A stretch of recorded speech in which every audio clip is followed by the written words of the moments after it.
कल रात से ही बेईमान लोग समृद्धि राजमार्ग पर कीले ठोक रहे हैं और इससे कई दुर्घटनाएं हुए। दर्जनों कारों के पंचर होने की खबर सोशल मीडिया पर जंगल की आग की तरह फैल गई थी। इस घटना को देखकर जनता का गुस्सा भड़कना स्वाभाविक है। बिना जानकारी के कोई भी अफवाह नहीं फैला रहा था। चूंकि सोशल मीडिया की सिक्के का दूसरा पहलू नहीं होता, इसलिए सड़क विकास निगम की आलोचना हो रही थी। लेकिन चूंकि सोशल मीडिया का कोई बाप नहीं होता, इसलिए सड़क विकास निगम ने एक महत्वपूर्ण पत्र में खबर का दूसरा पहलू प्रस्तुत किया है।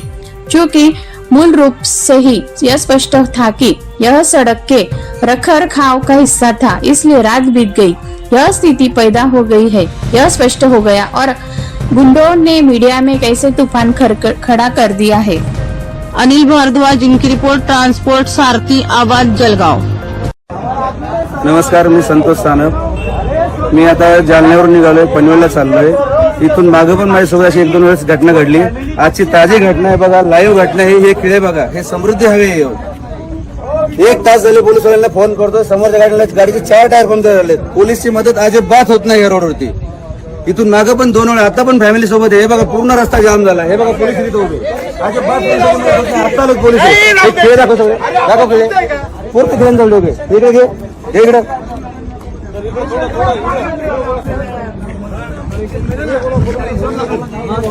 भाऊ। इथून मागून माझ्यासोबत अशा घटना 2 वेळा झाल्यात। तेव्हा पण मी पोलिसांना फोन केला, अजिबात पोलिसांची मदत होत नाही। मी आता जालन्यावरून निघाले, मला पनवेलला जायचंय। हा बघा रस्ता, म्हणजे हजारो खेळ ठोके, हजारो, एवढे खेळ ठोकासवर चाललंय काय? अर्धा रस्ता बंद करून जर चोर खेळ ठोकतात, पोलीस करतात काय?